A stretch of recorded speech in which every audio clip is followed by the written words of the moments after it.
ॐ भूर्भुवः स्वः तत्सवितुर्वरेण्यं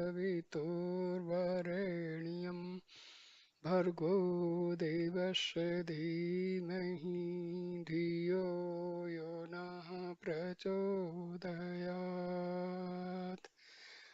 ॐ शान्ति शान्ति शान्तिः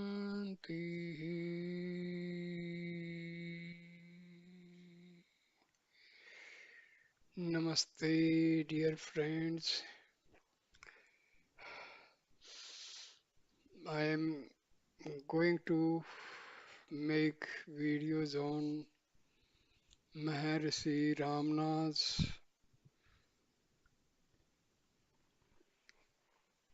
book, that is Maharishi's Gospel, book 1 and 2.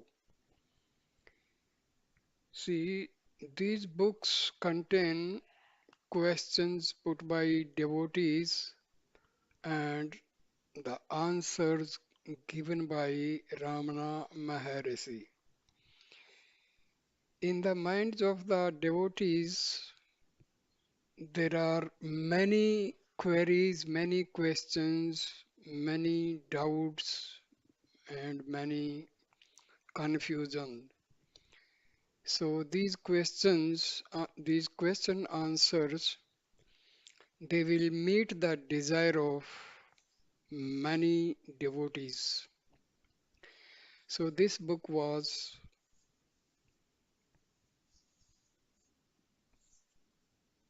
prepared in response to the earnest desire of a large number of devotees of Bhagavan Sri Ramana. The answers to some of the questions put to him from time to time are printed in a book form under the title Maharishi's Gospel for the benefit of the world at large. These questions occur to ever so many of us, and we struggle within ourselves to solve them. The answers given by Maharishi are the quintessence of divine wisdom, based as they are on his direct knowledge and experience. His answers are of inestimable value to the earnest seeker of truth. The profound truth of Advaita, that the one and only reality is the self absolute or Brahma, has nowhere been more lucidly expounded than in these pages, because on the one hand it is on the basis of the highest experience that is his that Bhagavan Sri Ramana speaks, and on the other it is from the viewpoint of the common understanding of the layman that the aspirant seeks to know the truth. Truth is the same for one and all, and Sri Bhagwan directs the earnest aspirant to investigate and critically examine his own intimate experience and to seek for himself the core of his being, the heart, which is eternally identical with the one ultimate reality of which everything else seen or known is merely a phenomenal manifestation. Every word that comes from the lips of the sage is of the essence of Upanishadic wisdom, of which he is himself the supreme embodiment. The devout reader will find in these pages practical advice and will gain the conviction that his essential nature is divine. Dear friends, when you listen and see the video, it is my humble request that think over the meaning of the question and meaning of the answer. Then sit for some time, closing your eyes and contemplate. You will get the approval as well as further understanding of these question answers from your own self. Dear friends, have faith in your Atma. Your Atma is having the complete knowledge of Vedas, Upanishads, Shastras, Puranas, and almost all the holy scriptures. You have to believe in your own self until unless you have this firm belief in your own self, you will be having no use of reading any book or listening any discourse. Because if you don't have the faith in your Atma and you are reading a book, that reading will be confined to your mind. It will not be connected to the Atma. And my dear friend, all the spiritual knowledge must be connected to the Atma, and you have to get the approval and further understanding of the topic you are reading a book or just watching a video on the particular topic. Dear friend, this is very essential request. Otherwise, just you are reading the book or watching the video, and it is only you are confining to your mind and body and not connecting it to the Atma, you are wasting your time. See how to connect the topic you are listening, that is the way meditation and contemplation. In the beginning, you may feel some sort of a lethargic attitude, but put little bit efforts and then you will slowly and steadily, you will be, your mind will cooperate and you will start contemplating, and then you will actually get the a sense of the topics being read or watched on TV or just your laptop or computer. See, we have to follow certain, basic principles. Most of my dear friends, they just read or listen videos casually without putting efforts, completing, doing meditation and all. And then they, lose the interest. So your watching the video will be simply wastage of time. So this is most important. See, we have, without contemplation, spiritual matters cannot be understood. That is the most important thing, because see, spirituality is connected directly to the Atma.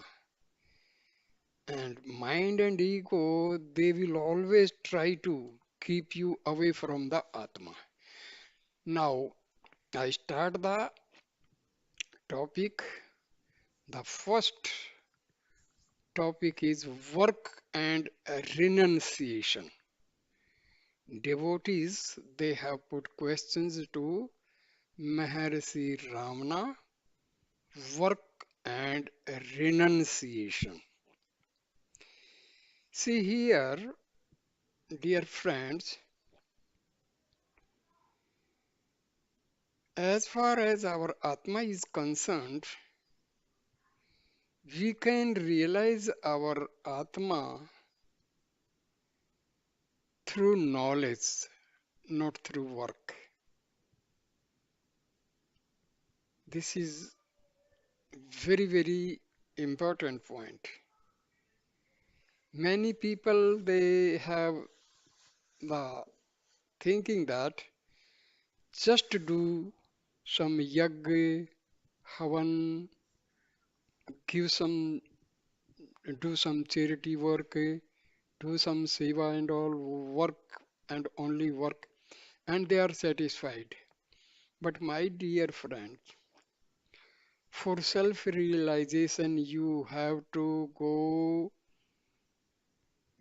put efforts through meditation and self-inquiry or surrender. There is no substitute for self-inquiry, meditation, and contemplation, etc. These are the most important sadhanas. Then renunciation is another word, always misunderstood. Renunciation does not mean that you leave your family life, go to jungle and all. Nothing is required, my dear friend. Be in your family life, earn money, no problem. Earn as much as you want with fair means. This will not become any hindrance in your sadhana. Just use the fair means, be honest to your profession wherever you are. So, renunciation is renounce leave the bad habits, leave all the bad, bad habits like anger, egoistic attitude, excessive greed, avarice, jealousy, cunningness, and etc. So this is you are leaving, you are keeping these bad habits away. That is renunciation. Not that you leave your family life, put this ochre robes and all. Nothing. That is the so. The first question, disciple puts the question to Maharishi. What is the highest goal of spiritual experience for man? Wonderful question. Maharishi says self-realization. Devotee, can a married man realize the self? See, this is what I was just now talking. Here comes the question. Can a married man realize the self? First, let us listen what Maharishi says. Certainly, married or unmarried, a man can realize the self because that is here and now. If it were so, but attainable by some effort at some time, and if it were new and had to be acquired, it would not be worth pursuit. Because what's not natural is not permanent either. But what I say is that the self is here and now and alone. I'll just put some more clarity to this. See, marriage is connected to body, and after marriage the person keeps the atma tuned to God.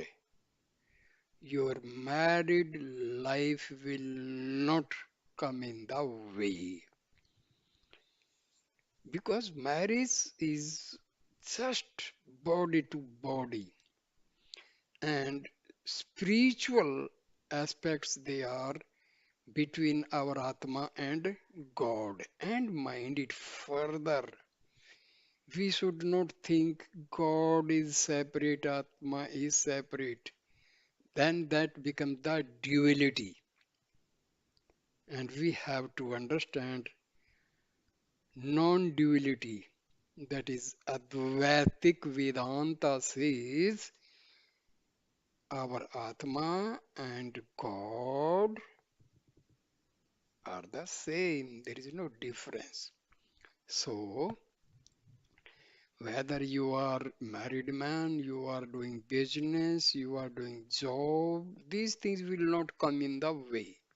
Only thing you have to free yourself from bad habits, and you have to live the life as an honest man, man of God. Keep your self awareness, self attention to your Atma, thereby to God. Because your Atma and God, there is no difference at all. You have to keep this in mind. Next question is put, devotee. A salt doll diving into the sea will not be protected by a waterproof coat. This world in which we have to toil day in and day out is like the ocean. Maharshi says, yes, the mind is the waterproof coat. Here, our mind, mind is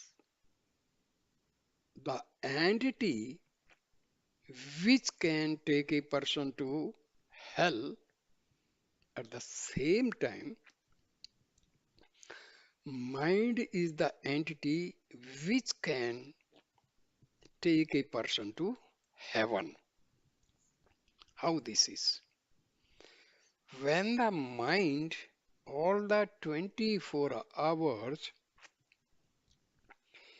is going outward into the materialistic world and completely away from the Atma, this means it is full of negativity. It is away from divinity. And this is the path on which our mind is treading, which will lead us to hell. But if by putting efforts, if we can redirect the mind from outward direction to inward direction, it will be full of positive energy. It will be connected directly to the Atma, and it is going towards the source, because for mind, our Atma is the source. So, mind is waterproof in the sense when this mind is going outward, it is not going to help us as far as spiritual aspect is concerned. And if If we are only for materialistic pursuits, this mind will help us in earning more and more money, more and more property. But if we are interested in the spiritual pursuits, then we have to direct the mind towards the soul, toward the Atma. Then only it will be called waterproof. Because when mind is moving towards Atma, it is a pure mind. And this pure mind is nothing but Atma. Because basically, mind is originating from Atma only. So when this mind is directed to move toward the Atma, it becomes the part of Atma because already it is part of Atma. But when we are just making it away and away from Atma, then only it will become negative. Next question put by the devotee. So then, one may be engaged in work and free from desire. Keep up one's solitude. But life's duties allow little time to sit in meditation or even to pray. See, dear friends, this is a lame excuse. You have a little baby son at home and you are on your duty away from home. You love your baby and all the time it is that baby's beautiful face and all is just circulating in your mind and all. Same way, whether you are in office or your shop, you have to have the connection with God. It will add, it will have the additive effect. Remember, so this will not happen now. Listen what Maharishi says. Maharishi says, yes, work performed with attachment is a shackle, whereas work performed with detachment does not affect the doer. He is, even while working, in solitude. To engage in your duty is the true namaskar, and abiding in God is the only true asana. So, while doing your work, tune yourself, tune your mind to the divinity. So, it will not hamper your work and you will be doubly benefited. You are moving towards the spirituality. So your spiritual pursuit is fulfilled and your materialistic this pursuit is also fulfilled. So duty and all will not, this spiritual aspect will not disturb you in your physical working. Now next question, devotee. Should I not renounce my home? Mercy, if that had been your destiny, the question would not have arisen. See, renouncing the home is of no use. You have to renounce the bad thoughts that I already told. So, renunciation does not mean renounce your home, not required. Devotee, why then did you leave your home in your youth? What a wonderful question. The devotee is asking Maharshi, why did you leave your home in your youth? Maharshi, nothing happens except by divine dispensation. One's course of conduct in this life is determined by one's prarabdha. See, whatever we have done in our previous births, so result of these previous births, we are going to get the result and effect of that result we are going to get. So all our actions and all the happenings in our life is all due to prarabdha. That is the whatever we have done wrong or good, we may be rewarded for the good deeds and punished for the bad deeds. This is what prarabdha. The karmas in our previous lives are going to fructify in this present life. So these types of deeds, karmas, they come under prarabdha. The karmas which are going to give us punishment or reward. So these karmas come under the category of prarabdha. People call it fate, luck, all the so many names are there. Next question, devotee. Is it good to devote all my time to the search for the self? If that is impossible, should I merely keep quiet?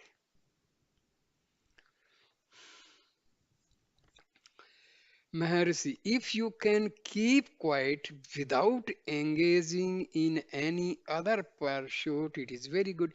See, keep quiet in the sense, not keeping quiet does not mean that you stop talking. No, keep quiet means the thoughts are stopped to arise. Ceasing of thoughts to arise from the Atma, that is the meaning of quiet. If that cannot be done, where is the use of being quiet so far as realization is concerned? So long as a person is obliged to be active, let him not give up attempt to realize the self. See, we should not be, we have to be very clear that our work, that may be office work or business or farming or anything, we have to just keep tuned to God.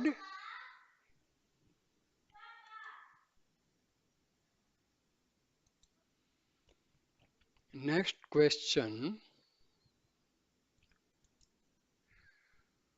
Do not, devotee puts the question, do not one's actions affect one in afterbirth? Mercy, are you born now? Why do you think of other births? The fact is, there is neither birth nor death. Let him who is born think of death and palliative thereof. See, the simple meaning is our self is not born and it never dies. It is the body. So, the birth of body and death of body. And this body is insentient, it doesn't have any life. We say our body is live means there is Atma in the body. That time only this body is called in life. Otherwise, there is no life without Atma. So, death and birth is connected to the body not to the Atma. Next question is put by the devotee. Can you show us the dead? Maharishi,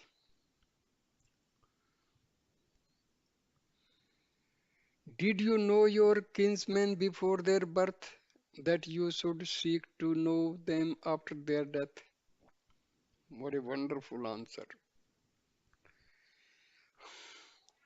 Devotee, how does a grihastha fare in the scheme of moksha? Should he not necessarily become a mendicant in order to attain liberation? See, for moksha or liberation, whether you are a mendicant, you are a sadhu, or you are a grihastha, a married man, it is not going to matter. How you are connecting yourself to divinity, that is the important point. Maharshi says, why do you think you are a grihastha? Similar thoughts that you are a sannyasi will haunt you even if you go out as a sannyasi. Whether you continue in the household or renounce it and go to the forest, your mind haunts you. The ego is the source of thought. It creates the body and the world, and it makes you think of being the grasta.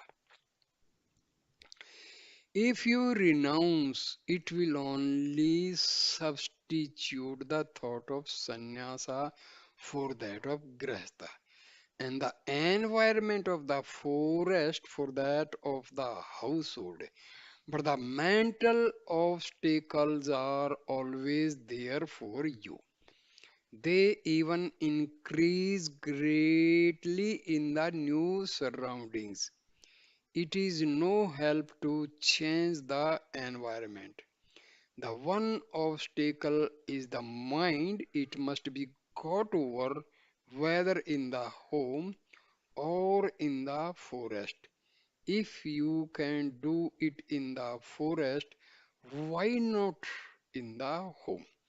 Therefore, why change the environment? Your efforts can be made even now, whatever be the environment. Whether you are in home or you are in forest, your thoughts must be tuned to the divinity. That is important. Irrespective of your location, you may be at home or you may be in the forest.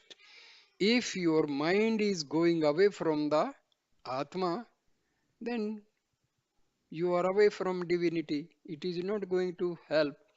But being in home, in the married life, and your mind is tuned to the divinity, you are better than a sannyasi who, being in the forest, but thinking about his home, which he has left, then he is not better than you.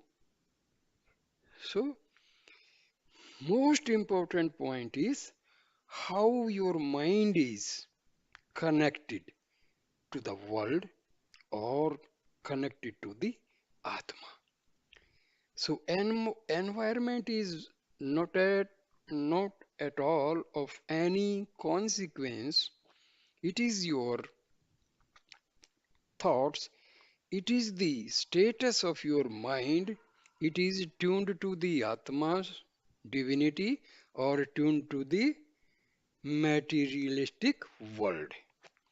Next question, devotee. Is it possible to enjoy samadhi while busy in worldly work? See, that's what I just now told. What is samadhi? Your mind is free from thoughts. If you have the silence, very less number of thoughts arise from the Atma, that is the state of silence.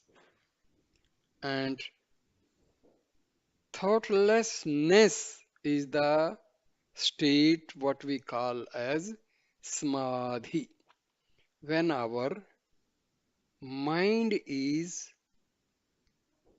directed towards the Atma and it merges into the Atma, mind is, you can say, dead, ego is dead, and new thoughts are not arising from the Atma, and you are in the state of peace and bliss. This is Samadhi. No new thoughts arise from the Atma, and mind is merged with the Atma. Ego is merged with the Atma. This is Samadhi. Now, what Maharishi says, just listen. The feeling I work is the hindrance. Ask yourself who works. Remember who you are. Then the work will not bind you. It will go on automatically. Make no effort either to work or to renounce. Your effort is the bondage. What is destined to happen will happen. So tune your mind to divinity and keep your body busy in your work. It will be easy, smooth working. Mind is tuned to the Atma. Body is doing work, and make sure. Don't think that your mind is gone. See, when we say mind is destroyed, in the sense, mind, what is mind? Thoughts coming from Atma. Arey, Atma never dies. Atma is there intact. So when we say mind is dead means you're you're working with your mind. Where from the mind is getting power? Mind is getting power from the Atma only. See, a self-realized says his mind is dead, we say his ego is dead, but he can work because Atma is the basic entity which helps the mind to think, mind to justify, mind to think, buddhi or mind or man. See, these are the part of Atma only. So, just do not think that you are working. Do not, this will keep you away from the, don't be doer. If you say, I am the doer, then you are doing a wrong thing. Because all the powers your body is getting from where? From the Atma. And what is Atma? Atma and Paramatma, same. That means it is not your body is working. It is your Atma that is the actual cause of work.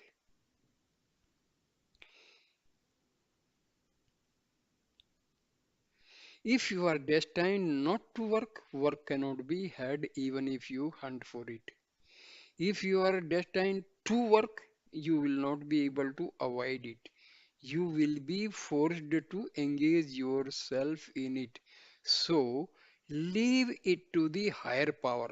You cannot renounce or return as you choose. What is your higher power? Your Atma. Next question. Devotee. Bhagwan said yesterday that while one is engaged in search of God within, outer work would go on automatically. In the life of Sri Chaitanya, it is said that during his lectures to students, he was really seeking Krishna, self within, forgot all about his body, and he went on talking of Krishna only. This raises a doubt whether work can safely be left to itself. Should one keep part attention on the physical work? Wonderful question. What Maharshi says, the self is all. Are you apart from the self? Are you? Are you means that is your ego. Is your ego apart from the self? Or can the work go on without the self? The self is universal. So all actions will go on whether you strain yourself to be engaged in them or not. The work will go on of itself. Thus, Krishna told Arjuna that he need not trouble to kill the Kauravas. They were already slain by God. It was not for him to resolve to work and worry himself about it, but to allow his own nature to carry out the will of the higher power. Devotee. But the work may suffer if I do not attend to it. Maharshi says, attending to the self means attending to the work. Important point to understand. See, we think that we work by the involvement of mind only, but mind is originated from where? From Atma. If this mind is tuned to Atma, work will not happen. Even if mind is not directed to Atma, still the mind is getting power from Atma only. So, if the mind is directed to Atma, still the work will carry on. Why? Because in both the cases, mind going outward also, mind is getting power from Atma. Mind directed to the Atma also getting power from the Atma. So it is the Atma that is doing the work through our body because the provider of energy and power to the mind is Atma only. So, if we tune this mind or direct this mind away from the world towards the Atma, it is having a double advantage. Your work will not hamper and your mind will become pure or part of Atma. So, you are progressing both on your physical level and your spiritual level.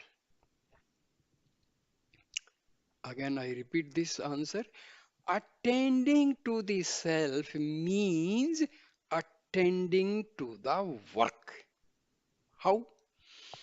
Because when you say your mind is working, your mind is directing our organs to work, but the mind is insentient. The mind is getting power from Atma only in this case.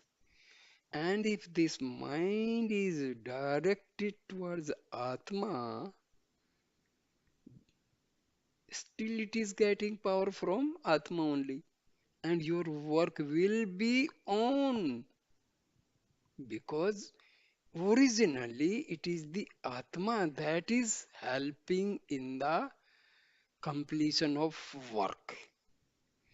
Because you identify yourself with the body. You think that work is done by you. Here, you means ego. Ego means modified mind. But the body and its activities, including that work, are not apart from the self. This is what I told you. Because your ego, your mind, the source of power for them is Atma only. What does it matter whether you attend to the work or not? Suppose you walk from one place to another. You do not attend to the steps you take, yet you find yourself after a time at your goal. You see how the business of walking goes on without your attending to it. So also with other kinds of work. So the basic meaning of this whole conversation is that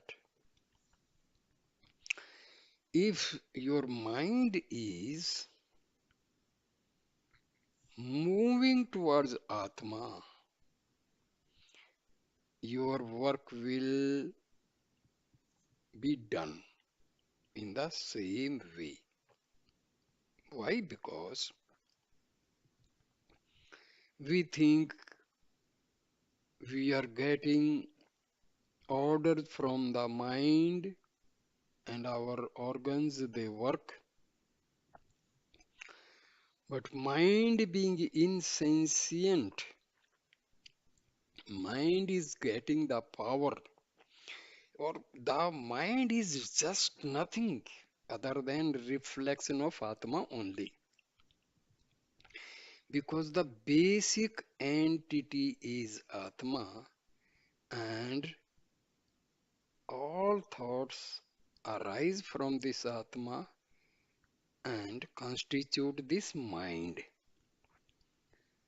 So, this is our ignorance that if our mind is tuned to Atma, our work will be hampered, but that is wrong.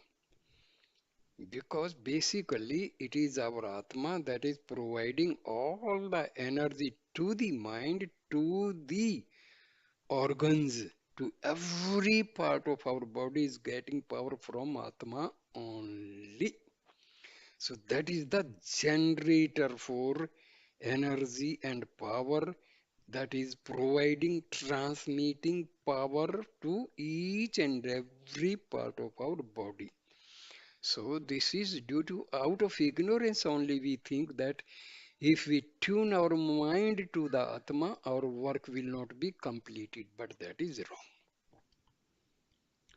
I think the points will, you have to sit and just coordinate these points. After some time, you will realize when you are contemplating and you are doing meditation, that time everything will be clear. Because the basic understanding comes when you contemplate, when you tune your mind and ego to Atma. If you don't tune to your Atma, don't sit for meditation, don't contemplate, you will not understand. Because these doubts will keep you away from Atma. So these doubts will be amplified. Doubts amplified, and more doubts will be arising. So basic thing is Just after listening, analyze, contemplate, and in meditation, your Atma will give each and every answer. You will get the clarification from your Atma.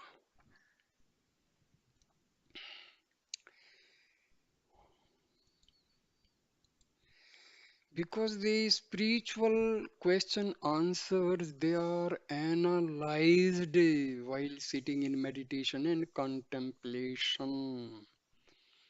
Spiritual pursuits, they are done through meditation and contemplation. When we listen, that is servant, that will be through our ears, and they will just be confined to mind, buddhi, and ego. So they will be some part understood, some part misunderstood. Then there is some confusion, there is some doubt, and finally, whatever little bit understanding was there, that will also be erased. And finally, you are there where from you started. But if you sit, meditate, contemplate, and surrender to your Atma, surrender to your higher power, that, oh my Atma, oh my omnipotent self, help me to understand this point. Definitely, 100% you will get the correct answer. Your all doubts will be cleared, and the each and every point will become clear. You have to put efforts. That is the basic thing. See, if we do not sit in meditation and contemplation, these doubts, these questions, these queries, some sort of understanding, some sort of misunderstanding, it will be nothing but confusion. And confusion creates ignorance. So we have to think ourselves, having the belief that our Atma knows each and every spiritual aspect. Devotee puts the question. It is then like sleepwalking. Maharishi says, like somnambulism. Quite so. When a child is fast asleep, his mother feeds him. The child eats the food just as well as when he is fully awake. But the next morning he says to the mother, Mother, I did not take food last night. The mother and others know that he did, but he says that he did not. He was not aware. Still, the action had gone on. A traveler in a cart has fallen asleep. The bulls move, stand still, or are unyoked during the journey. He does not know these events but finds himself in a different place after he wakes up. He has been blissfully ignorant of the occurrences on the way, but the journey has been finished. Similarly, with the self of a person. The ever wakeful self is compared to the traveler asleep in the cart. The waking state is the moving of the bulls. Samadhi is there standing still because Samadhi means Jagrati Susupti. That is to say, the person is aware but not concerned in the action. The bulls are yoked but do not move. Sleep is the unyoking of the bulls. For there is complete stopping of activity corresponding to the relief of the bulls from the yoke. Or again, take the instance of the cinema.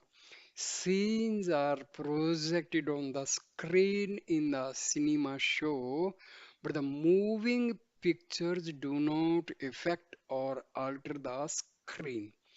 The spectator pays attention to them, not to the screen. They cannot exist apart from the screen, yet the screen is ignored. So also the self is the screen where the pictures, activities, etc. are seen going on. The man is aware of the latter but not aware of the essential former. All the same, the world of pictures is not apart from the self. Whether he is aware of the screen or unaware, the actions will continue.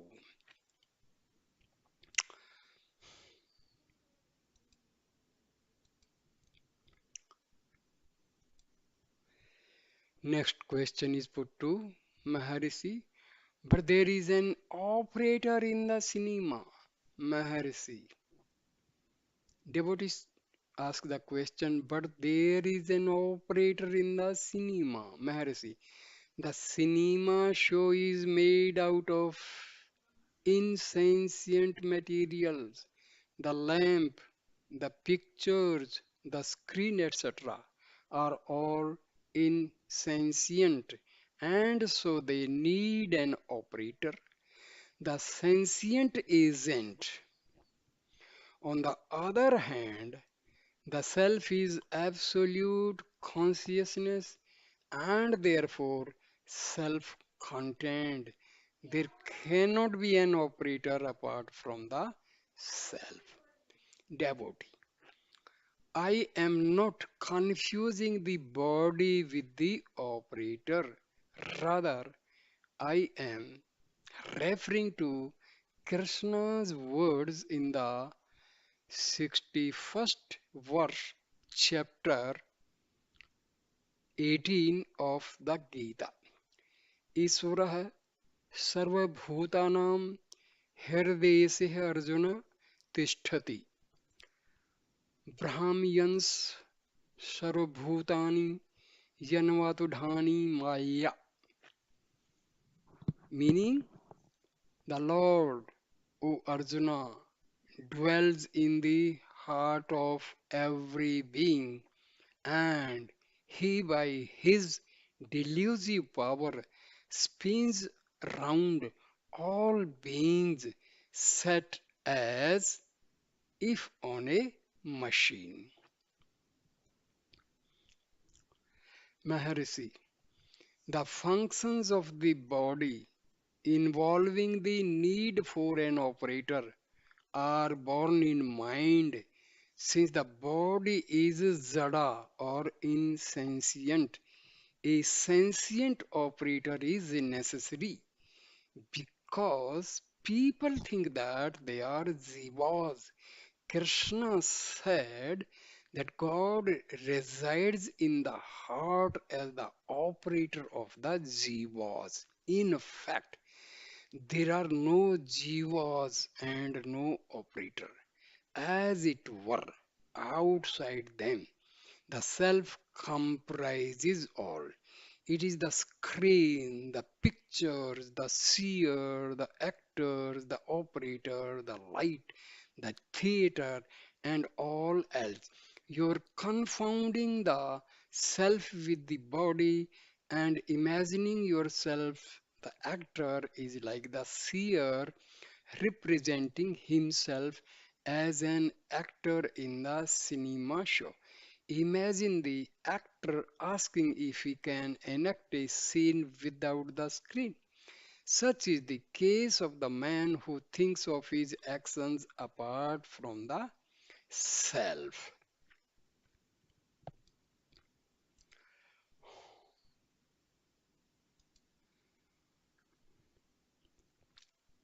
Next question put by the devotee. On the other hand, it is like asking the spectator to act in the cinema picture. So we must learn sleepwalking. Maharishi, actions and states are according to one's point of view. A crow, an elephant, a snake, each makes use of one limb for two alternate purposes. With one eye, the crow looks on either side. For the elephant, the trunk serves the purpose of both a hand, a nose, and the serpent sees as well as hears with its eyes. Whether you say the crow has an eye or eyes, or refer to the trunk of the elephant as hand or nose, or call the eyes of the serpent its ears, it means all the same. Similarly, in the case of the jnani, sleepwalking or walking sleep or dream sleep or dreaming wakefulness are all much the same thing. Devotee puts the question, but we have to deal with a physical body in a physical waking world. If we sleep while work is going on or try to work while asleep, the work will go wrong. Maharshi, sleep is not ignorance, it is one's pure state. Wakefulness is not knowledge, it is ignorance. There is full awareness in sleep and total ignorance in waking. Your real nature covers both and extends beyond. The self is beyond both knowledge and ignorance. Sleep, dream, and waking states are only modes passing before the self. They proceed whether you are aware of them or not. That is the state of the jnani in whom pass the states of samadhi, waking dream, and dream sleep. Like the bulls moving, standing, or being unyoked while the passenger is asleep. These answers are from the point of view of the Agyani. Otherwise, such questions would not arise. Devotee. Of course, they cannot arise from the self. Who would be there to ask? But unfortunately, I have not yet realized the self, Maharshi. That is just the obstacle in your way. You must get rid of the idea that you are an Agyani and have yet to realize the self. You are the self. Was there every time when you were not aware of that self? Devotee. So, we must experiment in sleepwalking or in daydreaming. Maharishi laughs. Devotee, I maintain that the physical body of the man emerged in samadhi as a result of the unbroken contemplation of the self may become motionless for that reason. It may be active or inactive. The mind established in such contemplation will not be affected by the movements of the body or the senses, nor is disturbance of the mind the forerunner of physical activity, whereas another person asserts that physical activity certainly prevents samadhi or unbroken contemplation. What is Bhagwan's opinion? You are the abiding proof of any statement. Maharishi, Both of you are right. You refer to Sahaja Nirvikalpa Samadhi and the other refers to Kevala Nirvikalpa Samadhi. In the latter case, the mind lies immersed in the light of the self, whereas the mind lies in the darkness of ignorance in deep sleep. And the subject makes a distinction between samadhi and activity after waking up from samadhi. Moreover, activity of the body, of the sight, of the vital forces, and of the mind and the cognizance of objects, all these are obstructions for one who seeks to realize Kevala Nirvikalpa Samadhi. So here is a note. The word contemplation is often used loosely as referring to a forced mental process, whereas samadhi lies beyond effort. However, in the language of Christian mysticism, contemplation is the synonym invariably used for samadhi, and it is in this sense the word is used above.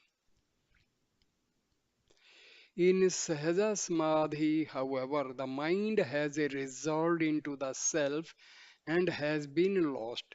The differences and obstructions mentioned above do not therefore exist here. The activities of such a being are like the feeding of a somnolent boy, perceptible to the onlooker but not to the subject.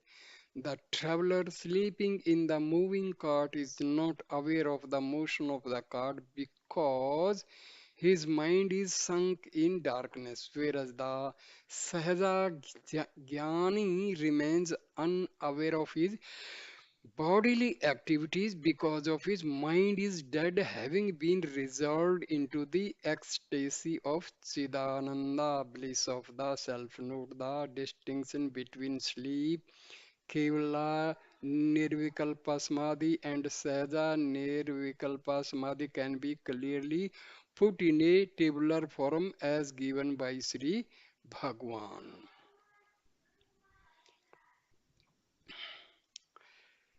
So I will